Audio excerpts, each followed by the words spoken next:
Le grand direct de l'actu avec Jean-Marc Morandini. C'est un livre explosif et qu'il faut lire. Il est signé Christophe Brusset. Ça s'appelle Vous êtes fou d'avaler ça, un livre qui paraît chez Flammarion Document. Christophe Brusset, bonjour. Bonjour. Merci d'être en direct avec nous sur Europe 1. D'abord, je voudrais citer quelques exemples de ce qu'on voit dans votre livre. Ensuite, vous allez nous expliquer pourquoi. Vous parlez de crêpes, d'escargots, de cèpes, d'escargots, de moutarde qui proviennent en réalité de Chine et non pas de France, de piments indiens remplis de crottes de souris, de pâte d'amande sans amande, de confiture de fraises sans fraises, de mayonnaise, de ketchup, de sauce béarnaise recyclée. Finalement, c'est pour nous dégoûter. Non, pas du tout. Au départ, c'était un petit peu une blague. C'était un recueil de souvenirs. Donc, tout ce que je raconte dans le livre est vrai. Vous êtes ancien cadre de l'agroalimentaire ? Oui, 20 ans d'expérience, ingénieur agroalimentaire, et puis ensuite ingénieur production, trader et acheteur. Tout ce que vous racontez, vous l'avez vu ?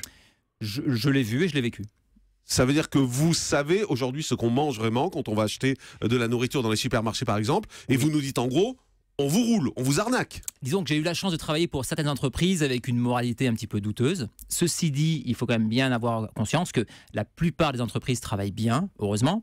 C'est pas le sentiment qu'on a quand on lit le livre, quand même. Le livre fait peur. Non, il faut savoir qu'en fait, en France ou en Europe, on est, on va dire, premier de la classe mondiaux au niveau de la qualité de l'agroalimentaire. C'est vrai. Ceci dit, c'est pas parce qu'on est les moins mauvais qu'on ne doit pas s'améliorer.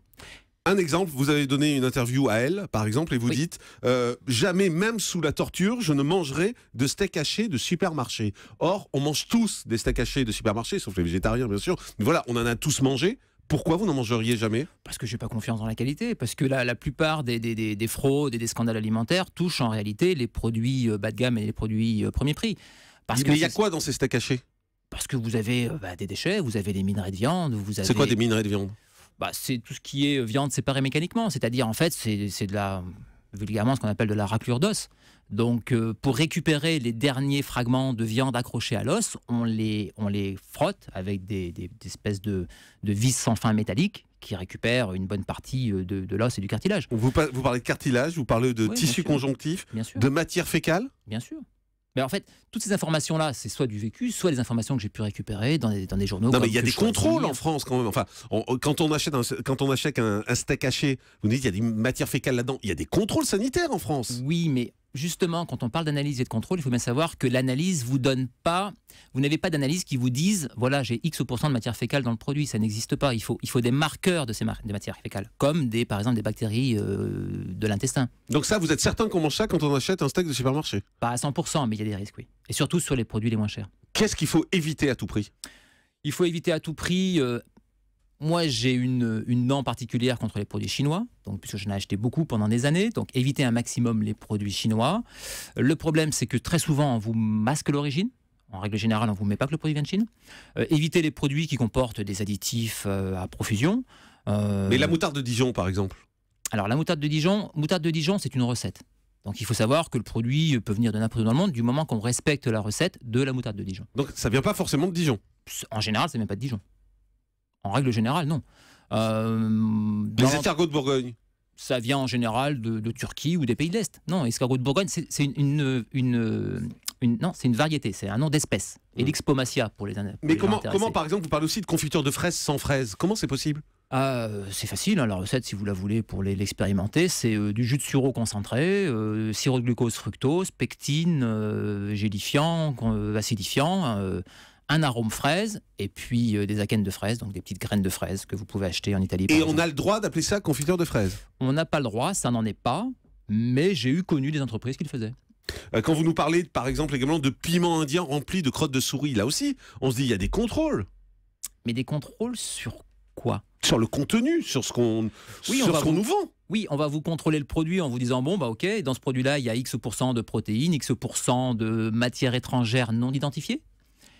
Et les crottes de souris seront dans cette matière non étrangère non identifiée. Mais on ne peut pas vous dire exactement ce que c'est. Comment voulez-vous ? Vous nous dites qu'il faut éviter également le fromage des supermarchés.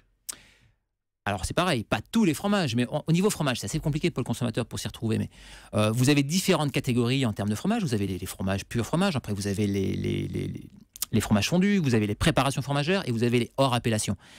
Et ces choses-là, préparation fromagère et fromage fondu, sont réglementées. Vous ne pouvez pas faire n'importe quoi, mais c'est une façon de dégrader la qualité.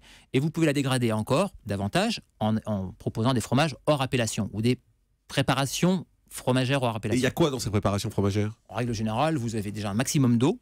hein, c'est le but, puisque dans l'alimentaire, c'est quand même l'ingrédient le moins cher. Donc, le but, c'est d'incorporer un maximum d'eau et ensuite de remplacer le fromage par des sous-produits.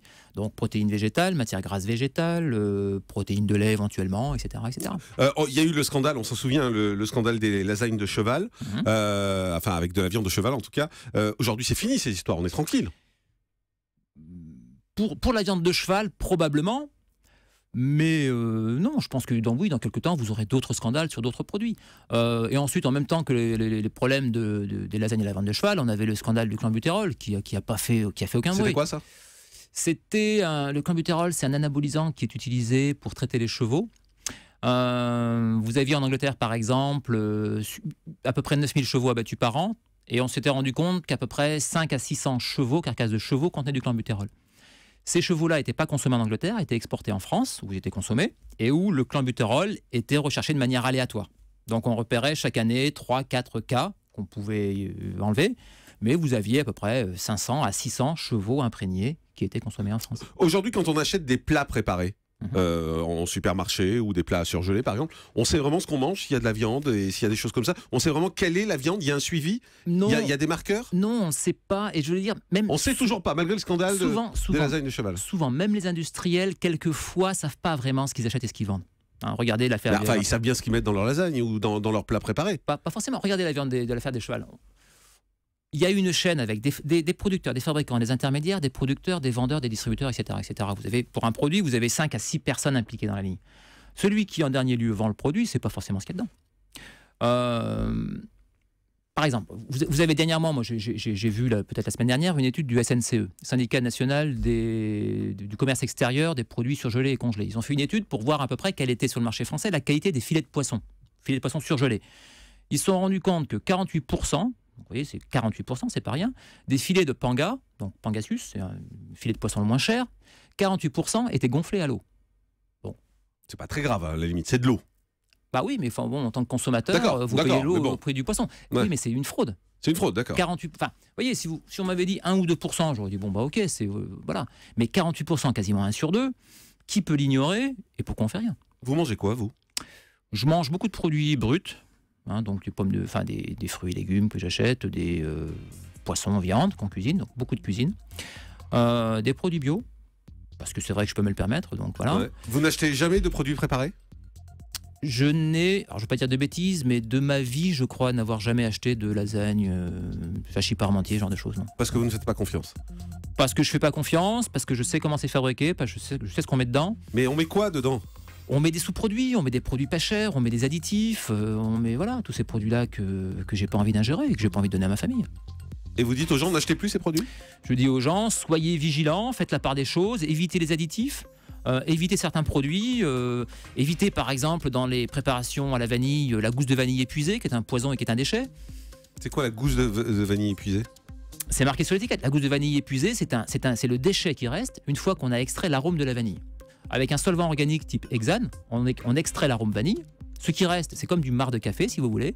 Et ben on se sert de ce produit-là, qui contient souvent des traces de solvants cancérigènes, et on s'en sert pour faire des petits grains noirs de vanille qu'on voit dans les crèmes glacées ou dans les yaourts. Voilà, le livre s'appelle « Vous êtes fou d'avaler ça ». Juste avant midi, effectivement, ça méritait un gros coup de gueule sur Europe 1. C'est un industriel de l'agroalimentaire qui dénonce. C'est signé donc Christophe Brusset, c'est paru chez Flammarion Documents. Merci d'avoir été avec nous ce matin sur Europe 1.